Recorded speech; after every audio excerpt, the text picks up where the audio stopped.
I love getting my hands on new stuff across this channel, and this NightForce UltraMount is one such example of another high dollar mount that just so happens to come across my desk at the exact same time as several other mounts. Go figure. I've always been curious about the NightForce mounts because you see them pop up every once in a while on package deals with NightForce optics, and it's like, you know what? Their scopes are usually really good, at least made extremely well. How are their mounts? Well, this is their top-of-the-line UltraMount Extreme Duty. Extreme. And you know what? It doesn't feel very extreme because it feels like there's nothing here. It absolutely feels under 5 ounces. I know it's not. It's exactly 6 ounces on my scale. It just feels like it's made out of... I don't even know. I don't even know. It's very, very lightweight. There's actually a lot of stuff about this that I really like. This is my first time really looking at it, and there's a lot going on here. But as with all of my mount reviews, we're going to start at the bottom and work our way up. Down here, you can very clearly tell this is made in the USA. That is the model number. I love the NightForce logo like that.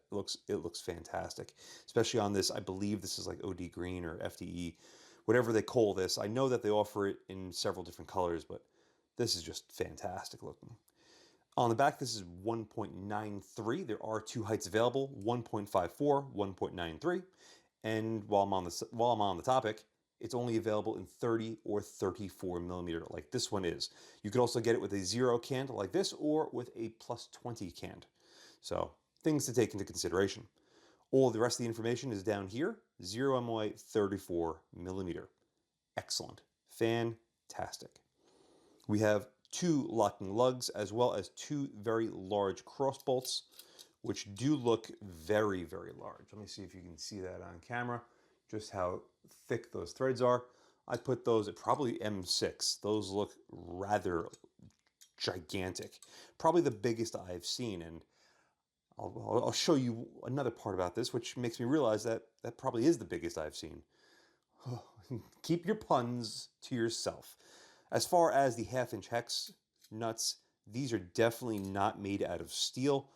These are probably 70-75 at the bare minimum.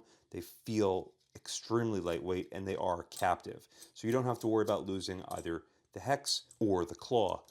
It took me a little bit longer to find a magnet than I thought, just to show that it is a magnet. It's a little neodymium magnet. Got plenty of oomph. These are not steel. They're probably not even stainless. They're probably titanium, which is why this thing is so light.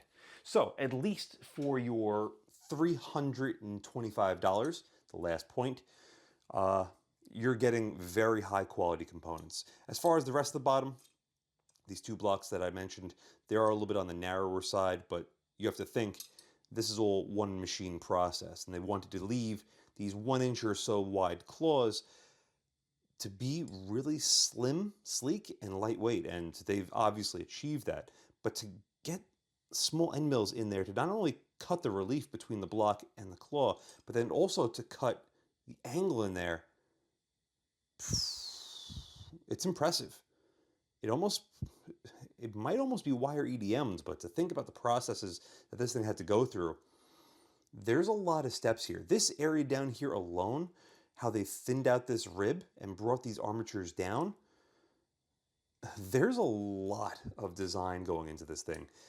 The machining process on this alone is wildly more challenging than most other mounts that I've seen recently.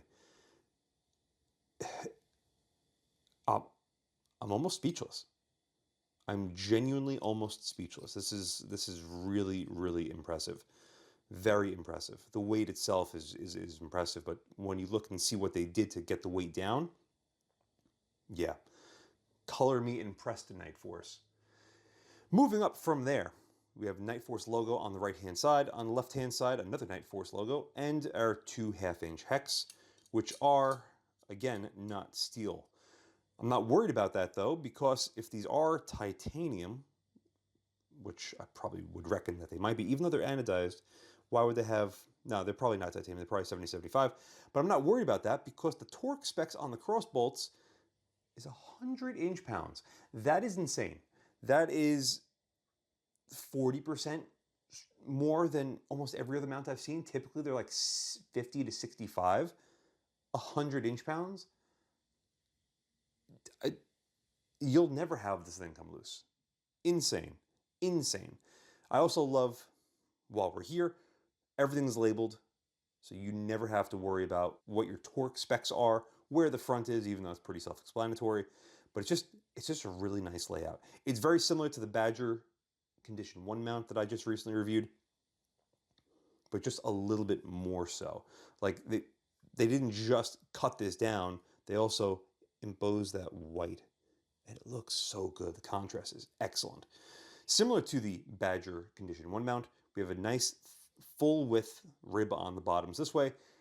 The way I like to level some scopes, I'll put the scope in, come in here with a veneer or a caliper, clock it, an index parallel between the bottom of this, or rather the top of this and the bottom of the scope on the erector housing, and usually I'll get within a degree or so off perfect zero. It's a great way to get you not only in the ballpark, but in your section and really close to your seat without needing any other special equipment. We'll take a quick look at the cap. I'm assuming that these are titanium screws as well, maybe stainless, but actually, I mean, they're so lightweight, but they're so small. But yeah, I'm impressed by these things. They are T15, which is standard on the top. And just look how thick those threads are. Again, very non-standard thickness to everything, which is very nice to see. As far as the underside of the cap, everything looks like it was bead blasted before it was anodized, which is not uncommon. There's no sharp edges here. I mean, it definitely wasn't deeply cut, but I'm not worried about this thing making any sort of marks inside of a scope tube. Again, very light. Our NightForce logo right on top. And actually fairly small. This is only about a ½ inch. Under the front cap, for whatever reason, there's a hole there, but not under the rear. I don't know why that is. Maybe just to save weight. Maybe to mark it for some reason. This is actually beyond me. I don't know. Maybe I'll check up on the website. If I could find anything, I'll just put it in text, but I do not know, Sam I am. I really don't. As far as the rest of the mount, the anodizing does look very good and even. This is used. I don't know for how long, but I know the individual that sent in the NightForce Attacker 1-8 had it mounted up in this. I know he took that off of one of his active use rifles, so I'm sure this thing's seen plenty of range time, but it doesn't look like there's any real marring or damage to it. Inside the bottom part of the ring, we do have some reliefs on the side, which I like to see, because if this goes all the way up, sometimes it'll pinch closed, and when you put a tube in here, it might lock in and not sit properly. This prevents a lot of the potential grabbing and allows the scope to actually make better contact when it's torqued down. There are no thread certs on these holes. They are just drilled and tapped. I'm assuming this is at least 70-75 aluminum, which is very strong, comparable to some grades of steel. The last thing to do before we put a scope in it and see how well it returns to zero is put it on my mounting setup. So this way you can see what it looks like when it's actually attached to a rail. The side block over here on the right-hand side does protrude pretty far, but these are designed to go on ARs, so you're not going to run into any clearance issues like if you put this on a bolt action. You might, especially if it's a left-handed bolt gun, because these ½ inch hex really stand off a long way. I like how these blocks are actually the only things coming in contact with the rail. There's a gap between the mount and the pick rail. I don't know if you can really see that. But that means all of the energy is going through these 2 points, and that's where the ribs connect to. Sometimes I like to see more contact points. I like to see the entire thing be flat on the bottom, kind of sort of like the Badger Condition 1 mount. The only reason why I'm bringing that up is I literally just finished that review the other day, so that's very fresh in my mind. But with this, it really does isolate where your energy is going, and you have possibly less distortion. Just because you have more contact with something doesn't mean that it's necessarily holding it better, especially when you torque these things to 100 inch-pounds. Holy cow. Anyway, the last thing to do is put a scope in this thing and see how it returns to zero. Down here with the NightForce UltraMount with the Gen 2 Razer HD 4.5 27x56 inside of it. Yes, I keep this scope around just for doing this test. Anyway, everything is torqued up. I did not go to the maximum torque specs on this mount, on the cross bolts, which say 100 inch-pounds, which is insane. Instead, I'm going to go to what my torque wrench reads to, which is 60 inch-pounds. Everything currently is torqued up. I'm going to loosen the front, loosen the rear, wiggle it around. There's very little play between the mount and the pick rail. I'm then going to snug up the front, snug up the rear. Then I'm going to torque the front, and then torque the rear. You'll see this before I do. That looks to be bang on perfect. Speaking of perfect, that reticle, absolutely flawless. Anyway, let me repeat the process.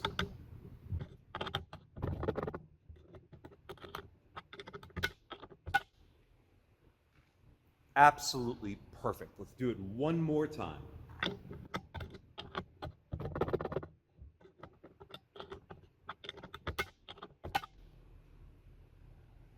Three for three, folks. Basically perfect.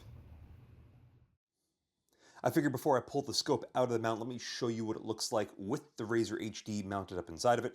And I have to say, I really like the color combination. It's very earthy. Looks absolutely fantastic. What else can I say, folks? This thing is incredible. It's expensive. $325 is not a little bit of money. But for the materials that you're getting, the fit and finish, and the ability that this thing has to return back to zero is frankly perfect. Yes, there are a lot of other mounts on the market, some that are less expensive than this, some that are roughly the same price that offer potentially maybe more. Perfect case in point. Again, I'm going to bring it up, the Badger Ordnance Condition 1 mount.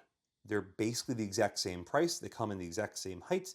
The Badger actually comes with different heights, and they come with a lot more accessories.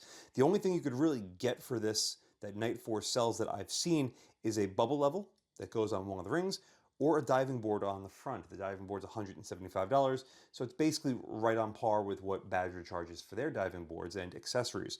But that's all you could really do with this without running some sort of add-on feature. Whereas with the Badger and some other mounts, you could have stuff that actually just bolts directly to it. Spur would be another really good example of that. But if you're looking for a very lightweight, very slim, very sleek, very solid mount, I don't know if you can get much better than this, really. I'm so impressed by this, I kind of want one, even though I wouldn't have anything to put it on. It's one of those things, it sparks joy with me. Yes, I know that there are other options out there that can give you more options, but sometimes all you want is a nice 3-inch fixed blade as opposed to a multi-tool or a Swiss Army knife. And that's kind of what this is. With all that being said, a huge thank you to the individual that sent both this and the Attacker 1-8 in, because the more NightForce stuff I get, the more I like them. With all that being said, thank you all very much for watching. And as always, I'll see you again next time. And a huge thank you to my Patreon providers and my Subscribe Star subscribers. Without you, this truly wouldn't be possible. If you'd like to support my channel but don't want to join either of those, I completely understand. But you could still help by using my affiliate links in the description below, and or like, share, and subscribe as always. Again, thank you very much.